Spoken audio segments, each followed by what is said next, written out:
Olá pessoal, sejam bem-vindos ao podcast da mineração. Esse é a primeira vez que estamos fazendo mini entrevistas em conjunto com o canal da Mino, fazendo com que ele comece a ter mais comece a nos ajudar na divulgação do nosso podcast.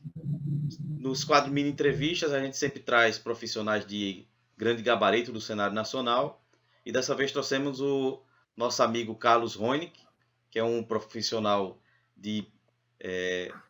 já tem bastante experiência na área da mineração, vai bater um papo bem legal aqui com a gente, falando sobre tudo na importância de treinamentos para a vida acadêmica e vida profissional.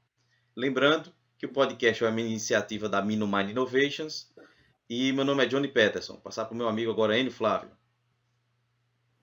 Olá pessoal, mais uma vez estamos aqui com a Mino Mind Innovations, com um podcast de mineração e uma iniciativa excelente para todos do mercado, trazendo o nosso amigo Carlos, que vai agregar bastante, tanto tecnicamente, quanto pessoalmente, quanto profissionalmente. Lembrando que estamos nas plataformas digitais principais do mundo inteiro, como o Spotify, o iTunes, e tenho certeza que vai ser um bate-papo super interessante. Meu amigo Carlos, você que hoje está em Lafayette, terra que eu morei por um tempo, terra saudosa do minério de ferro, uma região muito rica.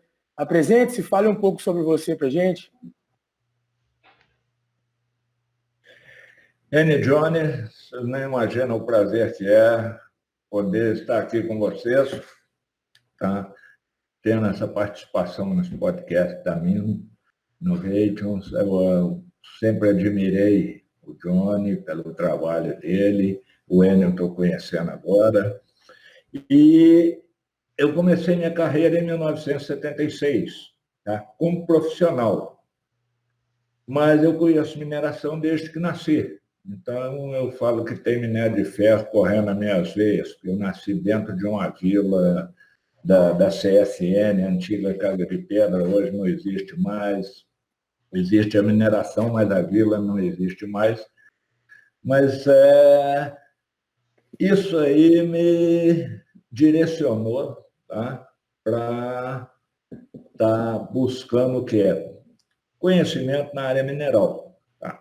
Eu comecei em 76 com pesquisa de urânio, depois eu fui trabalhar com minério de ferro, depois eu fui trabalhar com bauxita, fui trabalhar com calcário, com granito, e assim foi até 2011, quando eu parei as atividades de extração para lecionar. Tá?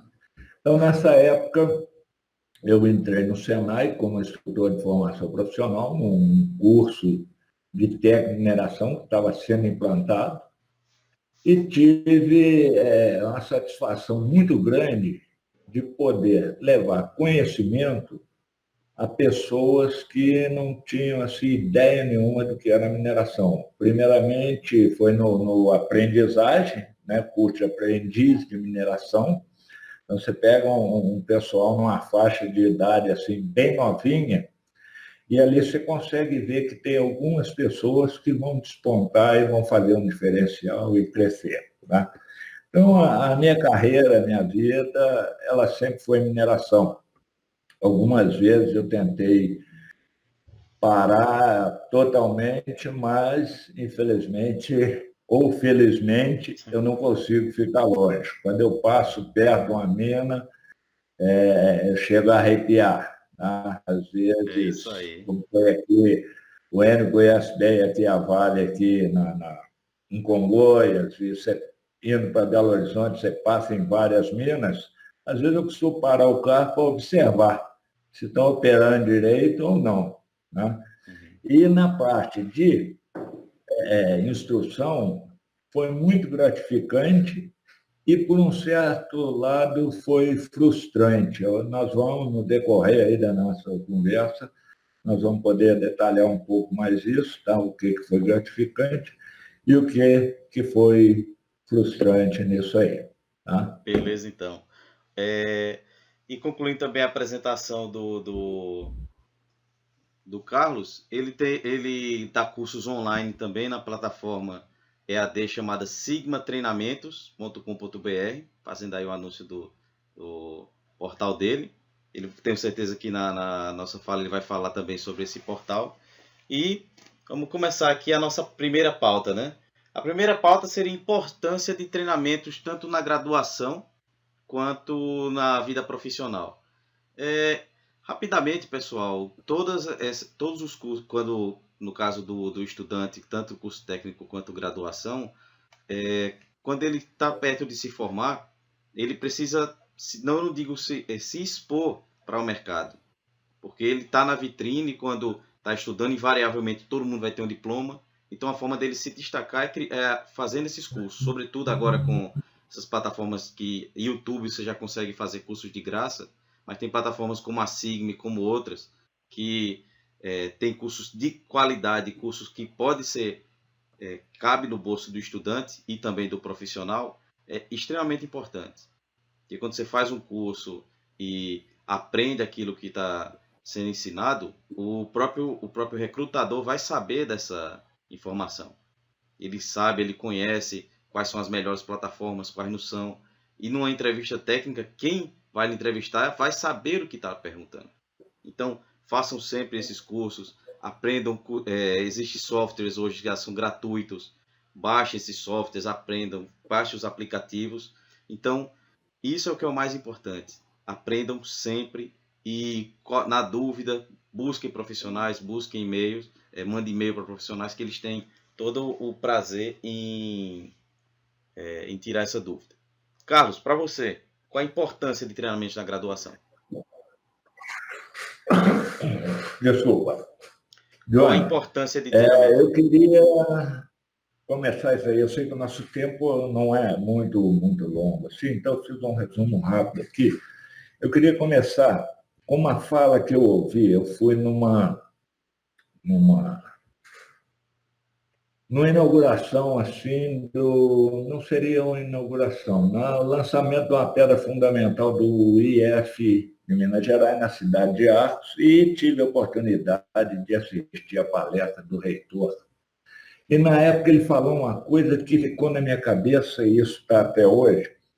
Ele disse que nós temos um pequeno atraso na educação. De 500 anos. Nossa! Aí aquilo bateu assim, eu falei, bom, o reitor, nós temos um atraso e tal, e eu comecei a pesquisar. E eu vi o seguinte, o Brasil foi descoberto em 1500. A primeira universidade que nós tivemos aqui no Brasil foi em 1808, foi na Bahia, né? Que era um curso de cirurgia e anatomia. Depois disso, 1814, entrou um curso de agricultura e pintura e escultura. Na independência política, que foi em 1822, nada mudou. Porque a elite, tá, detentora do poder não vislumbrava vantagem na educação. E isso a gente vê no dia a dia. Hoje a gente ainda consegue ver isso, determinados focos assim, das pessoas que não investem em educação. Por quê? Se educar o povo, ele vai ser diferente. Tá? Eu não quero entrar em política aqui, não é o nosso caso, tal, mas certo. Então isso aí aconteceu o quê? Até o fim do século XIX, nós tínhamos somente 24 universidades no Brasil. Tá? O pior ainda, 1920, tá? Conceito de universidade e as suas funções na sociedade. As funções seriam abrigar a ciência, os cientistas e os pesquisadores.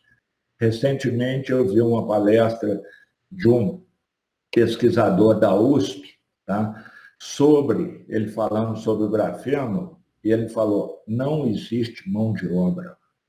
Não existem pessoas qualificadas para trabalhar com esse tipo de pesquisa. Você vê, nós estamos em 2019, 1920, aí não tem nem 100 anos ainda.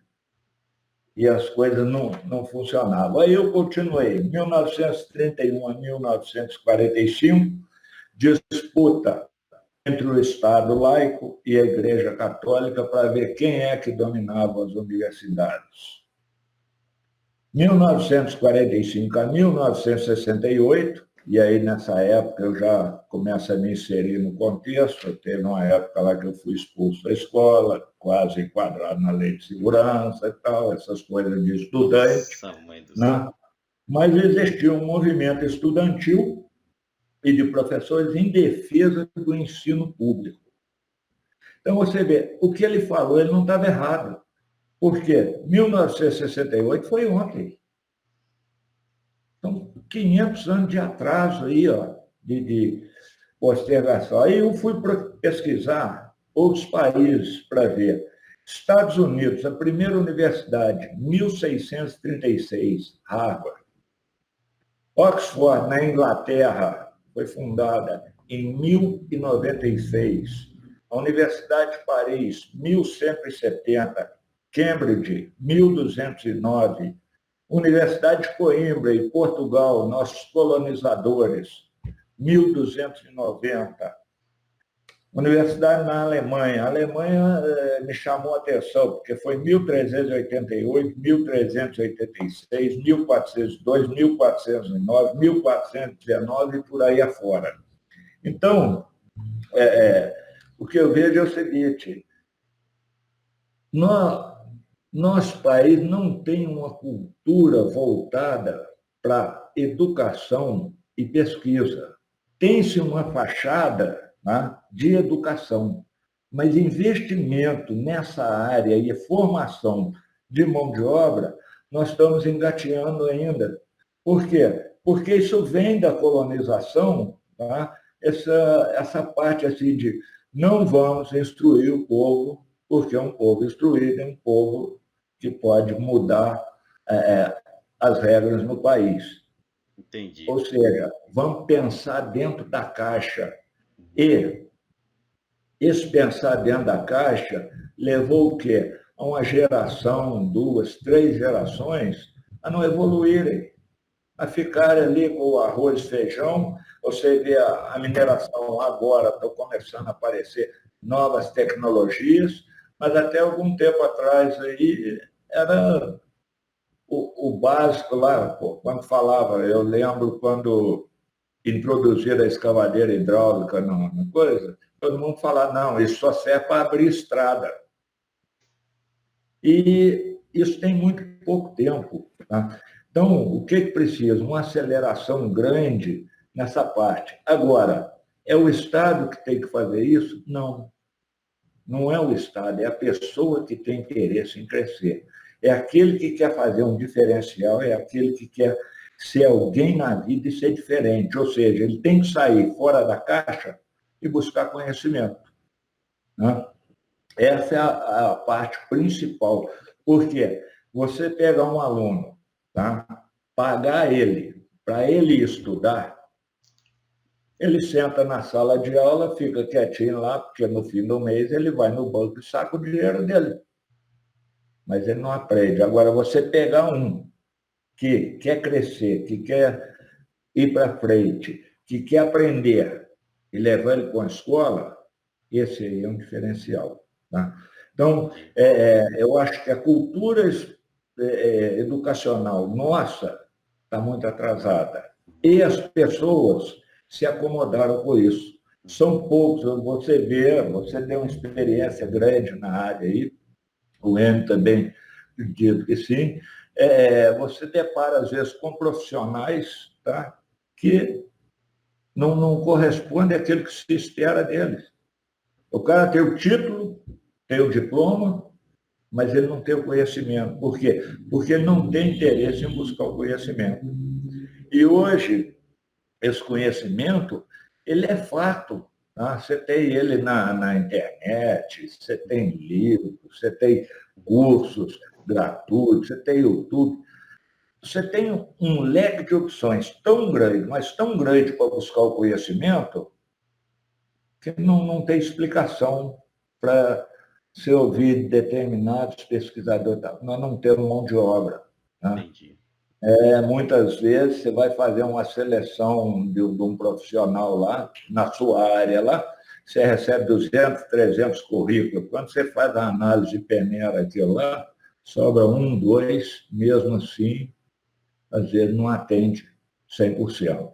Tá? Então, essa era a parte assim, que eu gostaria de comentar com você, que me chamou muita atenção essa fala desse reitor. Enio, o que é que você acha sobre a importância de treinamentos na graduação e na vida profissional? Legal, Joey. Muito bom esse diálogo aí. Ouvir o Carlos, né, com sua experiência conversando com a gente. Eu tenho uma pauta interessante para dizer sobre, resumindo tudo que o Carlos conversou conosco, né? O Carlos, tem uma diferença muito grande da sua geração para a nossa geração hoje, né? E eu acredito que antigamente vocês tinham um acesso restrito à informação, mas buscavam com mais objetividade e seriedade. Para você estudar, né, você sentava numa biblioteca, que era o único lugar que você tinha acesso ao livro, passava horas ali degustando a delícia de um livro, o passar das páginas, o diálogo, e guardava as informações muito mais fáceis do que hoje. Hoje nós estamos na era da informação, que é uma coisa positiva. Hoje, se você digita no papai Google, tudo que você quer, 90% das vezes está lá, a gente consegue achar. Porém, é tanta informação que a gente não consegue guardar com preciosidade, com objetividade, aquilo que a gente precisa para usar na prática. Então, a era da informação é positiva quando bem utilizada, né? Uma outra pauta interessante que você falou é sobre como utilizar essas plataformas, né? Hoje você ensina, por exemplo, tanto presencialmente quanto EAD, né? Um material muito interessante, um material muito bom, que quem tem seriedade consegue absorver tudo que você quer passar. Então, só fica hoje sem aprender quem quer, não é verdade? Eu, nessa caminhada aí, encontrei pessoas que nunca pisaram numa escola e falam inglês fluentemente. Da mesma forma que eu encontrei pessoas também que fizeram aula a vida inteira e hoje não conseguem ter um diálogo mínimo que seja em inglês, né? Estou citando a língua estrangeira, mas abrangendo todas as áreas, seja ela mineração, seja área de saúde, área de humanas, né? E nesse contexto eu tenho uma frase do Samitiba que eu gosto muito, que ele fala o seguinte: o Samitiba foi um grande educador, estudioso de famílias, né? E ele fala que criar uma criança é fácil, basta satisfazer suas vontades. Educar que é trabalhoso. Então esse contexto da educação no Brasil vai demorar um pouco, mas tem que ser dado o pontapé inicial, né? Nós temos uma história linda com a mineração, Carlos. A Escola de Minas, né, de Ouro Preto, foi uma solicitação na época que alavancou o mercado, né? E até hoje essas mudanças vêm acontecendo não só na região, né, do quadrilátero ferrífero, quanto no país inteiro. Hoje você tem, por exemplo, universidades de engenharia de Minas no Nordeste, coisa que nós não imaginávamos há 20, 30 anos atrás. Eu nasci em Cachoeira do Itapemirim. Meu pai trabalhava lá na época e é uma terra de rochas ornamentais, né? O polo de rochas ornamentais. E fui criado aqui no quadrilátero ferrífero, em João Molevade, que é um polo minero-siderúrgico muito grande. Então, a nossa paixão vem de berço, né? Como você citou no nosso bate-papo, a gente viaja vendo as minas, né? E às vezes dá vontade de parar e observar o que está acontecendo. Eu citei num dos programas nossos do podcast, junto com o Johnny, a questão da espoleta eletrônica. Quando eu entrei na universidade em 2009, era um paradigma financeiro, era uma questão difícil de discutir pelo preço, né? E agora você vai visitar algumas minas de minério de ferro, a maioria já está usando por questão de segurança, né, questão de ruído, uma praticidade maior, mesmo com custo um pouco mais alto. Mesma maneira, a implantação de autônomos, né? Você tem um exemplo aí da Samarco que iniciou isso no Brasil com truckless, né? E para tentar tirar os caminhões fora de estrada, né, e colocar o uso de correias transportadoras. Isso foi evoluindo e perceberam-se uma necessidade de que tinham que utilizar cerca de 30% do total com caminhões fora de estrada. Então, cada projeto de mineração, Carlos, tem sua especificidade. E o autônomo surgiu nessas especificidades em alguns projetos e hoje está expandindo. Iniciou-se aqui em Brucutu, São Gonçalo do Rio Abaixo, já tem projetos pilotos fora do Brasil. Então você tem economia, você tem custo. E voltando ao fio da meada, ao assunto principal nosso, o conhecimento está aí para a gente adquirir, né?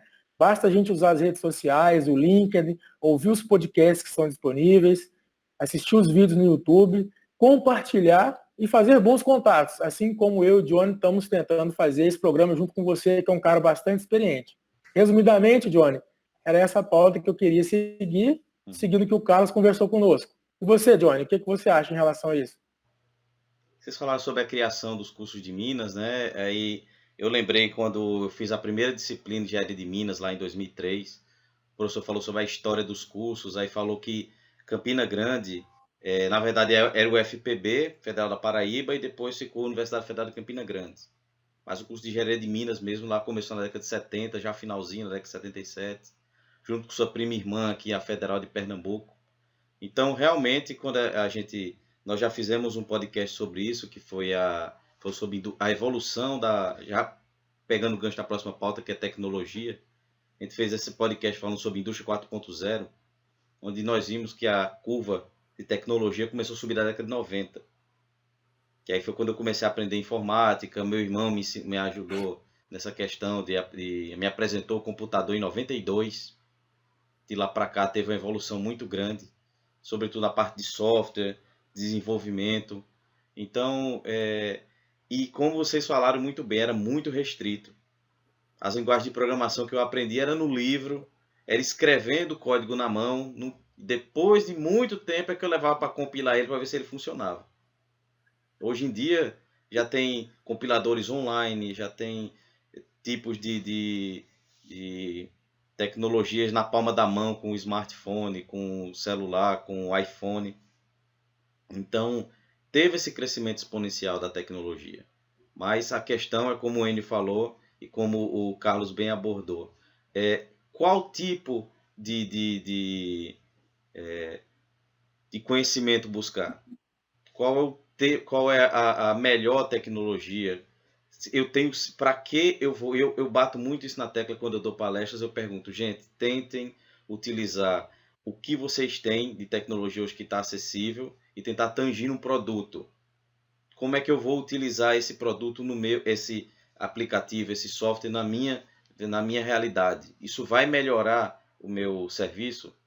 Se não, parte para outra tecnologia. Que eu sou fã do Homem de Ferro, o pai dele dizia que tudo era possível com tecnologia. E eu acredito muito nisso. Tudo, se a gente conseguir tangir, conseguir guiar essa forma essa tipo de tecnologia que surge, por exemplo, impressora 3D, que hoje já está bem difundido. Na área da mineração, como é que eu posso aplicar uma impressora 3D? Entendeu? Ter essa criatividade. Surgiu um software novo que eu aprendi recentemente, chama SketchUp. Depois que eu mexi com ele, eu falei, tem como guiar ele para a mineração? Tem como gerar algum produto da mineração com aquele software? Tá ok? E principalmente, eu acho que um dos principais pilares do conhecimento é o compartilhamento.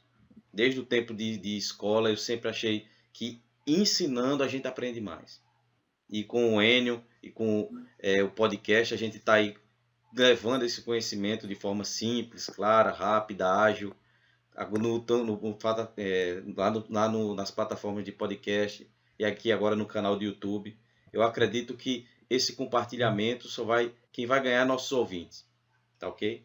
E a gente deu uma embolada nas pautas, mas gostaria de perguntar ao Carlos em relação à tecnologia, tá certo? O que é que você acha o Enio falou aí do Truckless, que já é usado alguns minas aqui no Brasil. Eu falei alguns softwares que já estão bem difundidos hoje, tá? Quase todas as escolas de engenharia de minas e geologia já utilizam software na sua graduação, nos cursos técnicos. Então, qual que você acredita, Carlos? Qual a tecnologia atual que vai ser bem utilizada nesse... Qual o futuro na tecnologia para a mineração?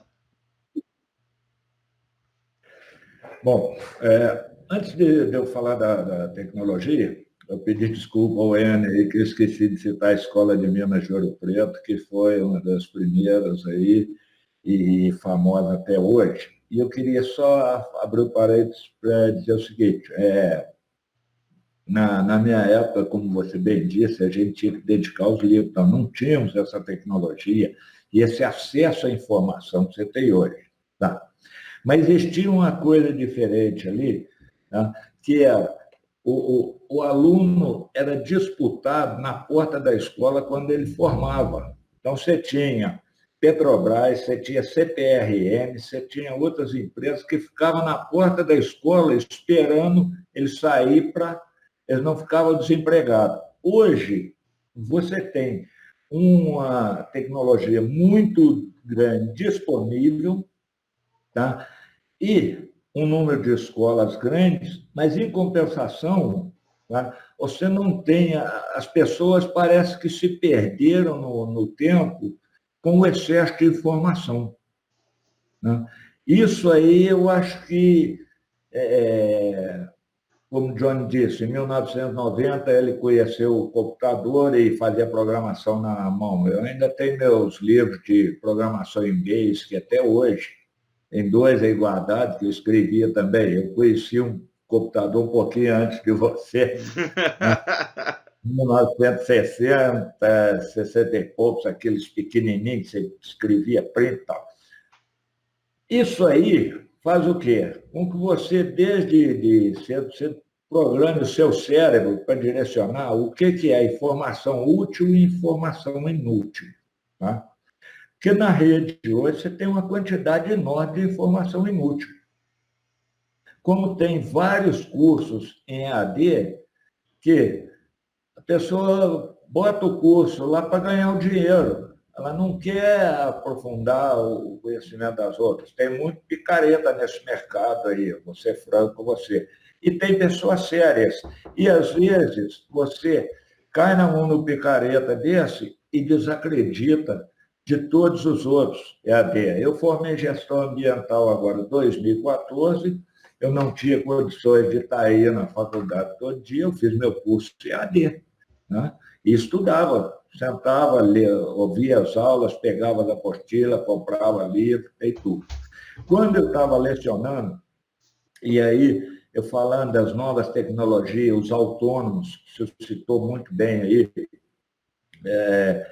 são extremamente importantes hoje na mineração, seja na parte de segurança, tá? Seja na parte de melhor produtividade. Tudo isso vem para agregar um valor e quando você chega na escola e tenta passar isso para a pessoa, ele não consegue visualizar isso muito bem. Eu vou dar um exemplo aqui. Quando eu dava aula, eu falava para o pessoal, gente, livro é de graça. Então, vou só mostrar uma pilhazinha aqui, ó. Você pega de graça no CETEM, ele te fornece isso aí, ó.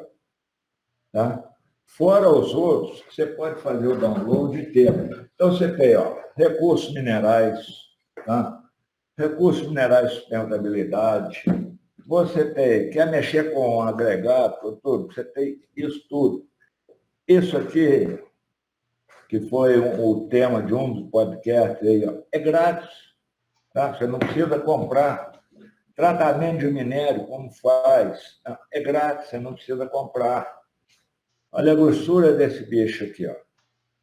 Isso é grátis. Isso está lá no CETEM, você entra, faz seu cadastro, fala eu quero, e você recebe, eles te enviam o livro. Tá? Então, a tecnologia ela é importante, as pessoas às vezes falam, mas ela veio para tirar o emprego. Muito pelo contrário. Ela veio para te dar uma oportunidade de ser melhor. Se você tiver estudo, tá? Você vai estar desenvolvendo novas tecnologias para melhorar aquilo. Quando você trabalha na área, conhece e sabe onde é que estão os gargalos, você busca melhorar aquilo aí. E a tecnologia está aí. E hoje ela está na palma da mão. Você carrega ela no seu celular. Ó. A tecnologia, você não precisa mais carregar um laptop. Tá? Você não precisa mais ter um computador, sair arrastando aquele monte de caixa nem nada. Com o seu celular, você faz tudo isso. Tá? Tá? Você controla, hoje você não tem casa inteligente, a segurança da sua casa você não controla pelo celular. Você bota a câmera em todos os cantos da casa, tal, baixa um aplicativo no celular aqui e você controla a sua casa. Você vai viajar e está vendo tudo o que acontece dentro. Né? Então, a tecnologia ela veio para somar. Só que a mentalidade não pode ser a mesma que era 10, 20, 30 anos atrás. É onde eu disse no início, você tem que sair de dentro da caixa. Ou você sai de dentro da caixa, ou você vai bater volante num caminhão a vida inteira, ou você vai ficar olhando pedra cair dentro do britador lá a vida inteira, lá, mas você não criou e não passou nada disso assim para crescimento. Né? E isso, a juventude nossa, eu acho que se perdeu. A geração Y aí, eu acho que pegou a perna errada do Y. Porque ela se debandou com tanta informação inútil que ela não sabe o que faz com isso. Né? A super interessante, não sei se é desse mês aqui, ó, trouxe um artigo aqui, não sei se chegaram a ver. Olha a cabeça do indivíduo hoje. Tá? Então, o que ele diz aqui? Né? O obscurantismo. Eu vou ler só uma frase aqui que eu achei interessante, onde ele diz, no final aqui, ó, apesar de tantos avanços na ciência, vivemos numa época tão propícia à ignorância. É lamentável, mas é uma realidade. Ô, Carlos. Tá? Ô, Carlos, esse bate-papo, a gente acha que ele passaria... Aqui, vocês não estão vendo, mas a gente está fazendo esse vídeo à noite, a gente ia varar a noite aqui falando. Então, vamos... todas as pautas que a gente ia falar, que era tecnologia, inovação, cursos, EAD, a gente deu meio que uma enrolada, mas falou de todas, na verdade, né? Então, vamos começar... Tenho certeza que só quem ganhou com essa entrevista foi os nossos ouvintes, tá certo? Então, deixa eu abrir para Enio aí para a gente começar nossos encerramentos. Enio? Johnny, essa discussão realmente vai longe, tá? Principalmente por nós que somos aí aficionados, entusiastas pelo mundo da mineração, né? E não preocupa não, Carlos. A Escola de Minas, na verdade, você não esqueceu. Ela está presente no nosso estado, né? Que a mineração, principalmente minério de ferro, entre outros, começou com profissionais que vieram dela, né? E até Gorsex tinha uma frase muito interessante, né? Que Minas Gerais tem um peito de ferro com um coração de ouro. Não sei se chegou a ouvir essa frase do Gorsex. E marca bastante, né? Porque a gente vive isso, principalmente quem mora aqui. E também quem mora em outros estados, né, como o Johnny, quando vem aqui também pode sentir o amor que a gente tem a essa área, né? Nós abordamos aqui um pouco de tecnologia, falamos de um pouco de desmonte com as espoletas eletrônicas, de softwares, falamos sobre Trochless, que é um método que não é tão novo, mas que foi difundido há pouco tempo, de autônomos que está crescendo, falamos de EAD, falamos de várias pautas, podcasts, inclusive, o Johnny, vamos deixar aqui embaixo do vídeo alguns links de acesso a informações, alguns links para conhecer o trabalho do Carlos também, com Sigma Treinamentos, o trabalho que ele desenvolve. Vamos deixar alguns links com informações novas para os jovens. Os livros do CETEM que você acabou de mostrar, achei super interessante, que a maioria eu tenho em PDF. Mas eu nasci um pouco na geração errada. Os livros físicos são muito mais interessantes, né? Você pode ali deitar numa rede, ler, você pode estar, às vezes, no intervalo de um almoço e ler. A produtividade é um pouco maior. Mas é interessante também você ter aí em mãos um Kindle, um tablet e ler também em plataformas digitais, né, que têm sido muito difundidas. E gostei muito desse primeiro programa que nós tivemos gravados, tá? Você inspira muita confiança, Carlos, um profissionalismo muito grande. Tenho certeza que nós vamos encontrar bastante, discutir bastante. Você agregou muito a Mino e ao podcast, e que precisar de mim, do Johnny, de todos que participam conosco, enviando e-mails, informações, podem contar conosco também. Parabéns pelo trabalho desenvolvido. Não deixe de acompanhar, continuar nos acompanhando, que nós também vamos acompanhar o seu trabalho, né? Muito obrigado pelo seu tempo tomado, né? Que hoje em dia tempo não é só dinheiro, tempo é atenção, tempo é profissionalismo, e espero que possamos compartilhar de mais momentos como esse. Johnny, passo a palavra para você, cara. E mais uma vez, agradeço estar junto ao seu lado, um profissional que admiro, que eu tenho certeza que vamos juntos fazer com que as informações cheguem mais fáceis a todos os profissionais da mineração, todos os estudantes e todos aqueles que queiram contribuir com esse universo. E só para finalizar um pouco, me veio na memória essa questão de acesso a informações, essa lamentável tragédia que tivemos há pouco tempo de barragem, né, tanto em Brumadinho quanto em Mariana, me chamava muito a atenção na televisão e nos jornais as coisas que eram escritas, né? Eu tenho uma preocupação muito grande, assim como o Johnny, de antes de lançar algum material, tentar ler bastante e agregar com fatos e dados, né? Contra fatos e dados não há argumentos. Eu ouvi tanto absurdo que, em vez de ajudar, né, a resolver o problema, a tranquilizar a área tanto tecnicamente quanto profissionalmente, somente se atrapalharam, né? A frase que o Johnny, a gente gosta muito de citar no podcast, que a mineração não pode ser o futuro, mas não existe futuro sem a mineração, é um fato. O nosso país, o PIB, depende do agronegócio e da mineração. Quantas milhões de pessoas sobrevivem dessa fonte de renda, né? E eu digo mais, você começou o papo falando da caixinha.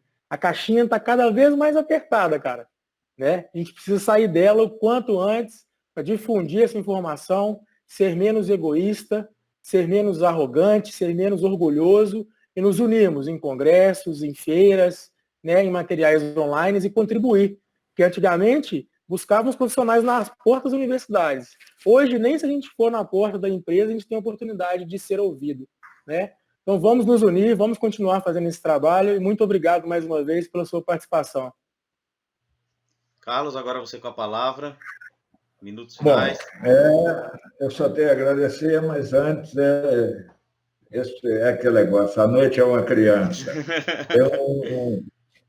Essa frase sua, da mina, como é que é? A mineração... A mineração pode não ser o futuro, mas não existe futuro sem a mineração. Então, eu vou te mostrar uma coisa, porque eu acho que nós usamos muito pouco da nossa capacidade de pensar, tá? E a gente tem que ir abrindo ela aqui. Ultimamente, eu estou vendo isso aqui, ó. Não sei se vocês conhecem.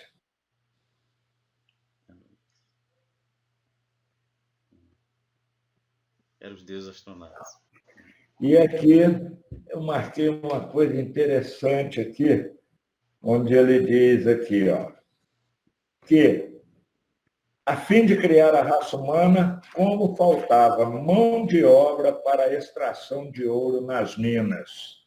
Isso aqui está falando da criação do mundo aí. Então, já se extraía ouro. Tá?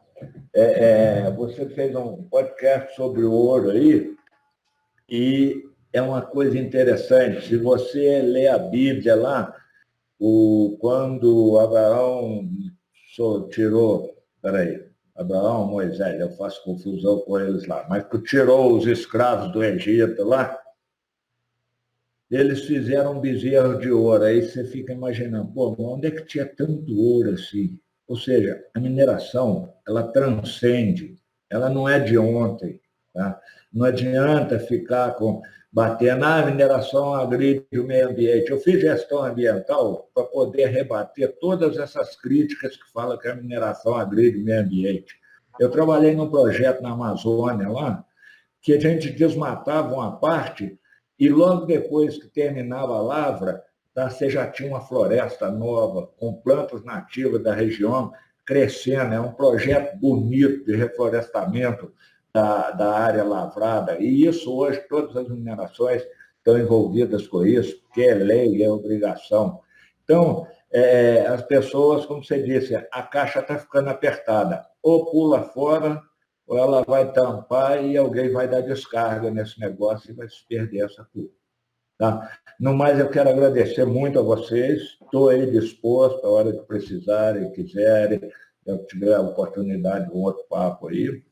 Nós vamos estar juntos. né? Em setembro agora tem um evento de mineração muito grande aí. Nós vamos estar lá. Vou lá rever meu amigo Johnny aí, muito tempo, não vejo. E muito obrigado a todos vocês. Tá ok. E para fechar também, tá certo dizer que foi uma honra para mim estar aqui com você, Carlos, novamente, estreando nessa plataforma de tecnologia. O Enio citou muito bem quando a gente fala que né, quando a gente pensa no mundo sem mineração, o que é que sobra, né? Nós estamos hoje nos comunicando aqui, só nesse tema de comunicação temos mais de 40 tipos de minerais associados, temos tudo que a gente olhar ao redor, tudo tem mineração. Então, o podcast, no final do ano, nasceu justamente desse tipo de informação, de a gente escutar figuras públicas dizendo a mineração tem que acabar por conta daquele desastre que teve em Mariana. Quando eu escutei aquilo, eu falei, como alguém diz que a mineração tem que acabar? A mineração, sim, é uma atividade que é a quarta que menos polui. Como você falou, esse projeto de reflorestamento, temos leis ambientais duras que regem a mineração e não deixa que ela faça de qualquer jeito. O minerador que faz isso, ele é punido e nunca mais minera da vida. Deixar isso claro. A Agência Nacional de Mineração tem um papel muito importante nessa questão. Tecnologia está aí para isso. A gente levar conhecimento de forma simples, clara e prática. E é o que o podcast aqui está fazendo e a gente espera crescer ainda mais, unir mais a nossa turma de mineração, como ele falou, sem egoísmo e aprendendo que sempre, quando compartilha, a gente aprende mais. Então, Carlos, novamente, muito obrigado. A gente vai se reencontrar aí no próximo mês, lá em Belo Horizonte. E Enio também, muito obrigado. Meu nome é Johnny Peterson, esse foi o podcast da mineração. E lembrem-se, pessoal, mineração pode não ser o futuro, mas não existe futuro sem mineração. Até mais, pessoal.